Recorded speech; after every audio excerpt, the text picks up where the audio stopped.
You're welcome once again to another beautiful episode of the program Rooted in History Radio TV, and I remain your one and only Lara.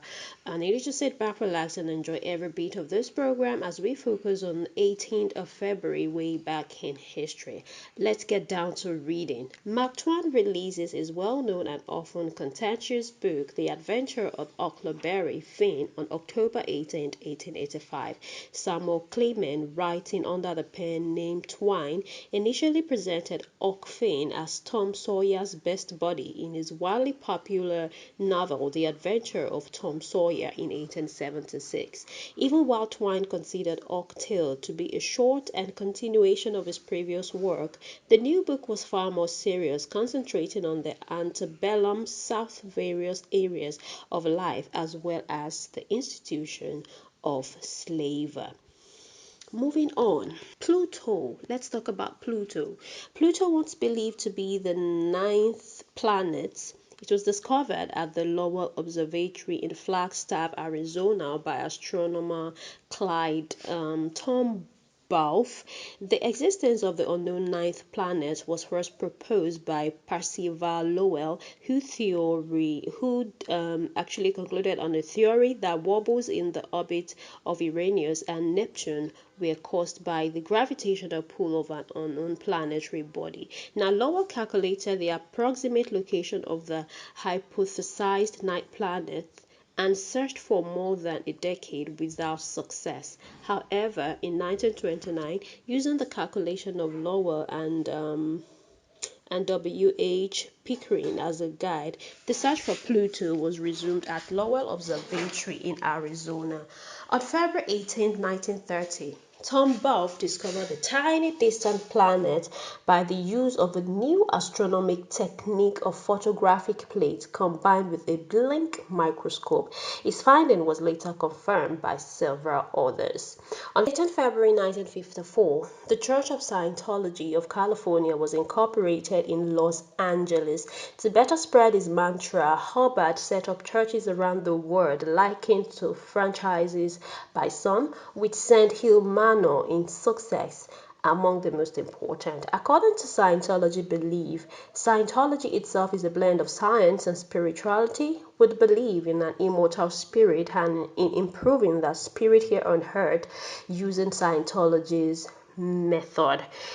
Let's talk about the National Day. As you all know, our program is not complete without highlighting the National Day to be celebrated. So today being the 18th of February, the first thing we are celebrating is a National Drink a Wine Day. Raise your glass, I read.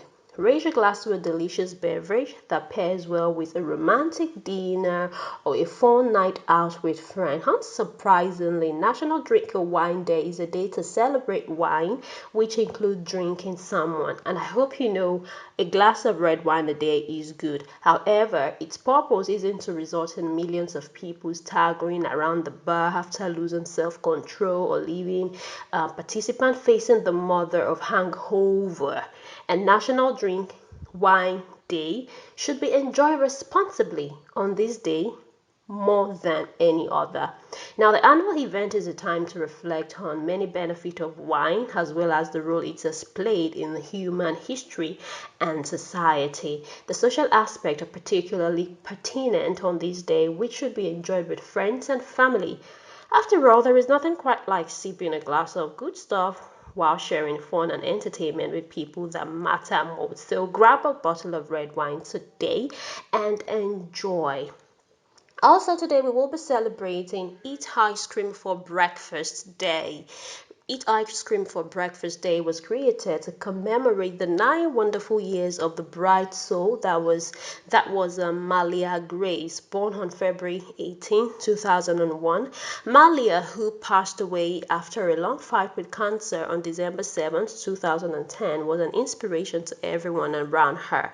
Those who knew her saw how she glowed with kind and enthusiasm for life and that childhood made for. She embraced knowledge and learning every day, getting outside whenever it's possible and drinking in her short life with a passion that made each day a new and exciting adventure for her.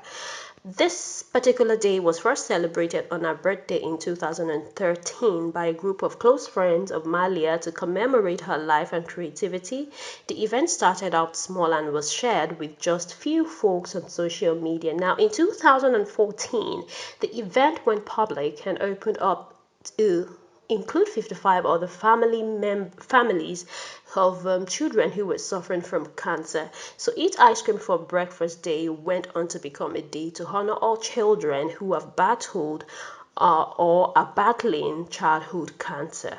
It didn't take long for the day to explode onto the scene, with thousands of people from all over the world taking part and spreading the message to thousands. Finally, on February 18th, 1977, in the history of Nigeria, an army of battalion descended on iconic fella Anikulapo Kuti'S sprawling compound, popularly regarded as Kalakuta Republic, where the Afrobeat legend resided. By the time the army were done with their deeds, the compound was a shadow of itself. They had set it on fire, arrested the singer, while they left his 78-year-old mother of legend Olufunmilayo Ransom Kuti, who was also a foremost woman rights activist, critically wounded after being thrown out of a window. How can you throw an elderly woman out of the window?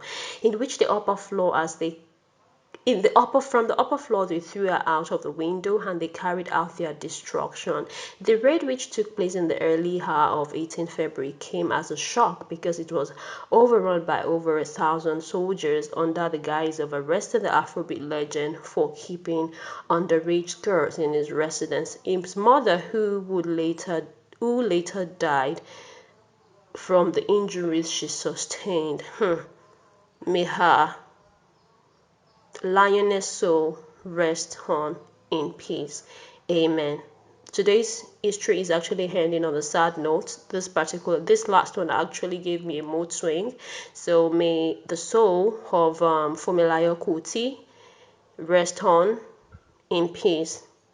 A lioness, I call her. May of gentle soul rest on in peace. And that is that about that for today on This Day in History. Join me for another episode of This Day in History tomorrow.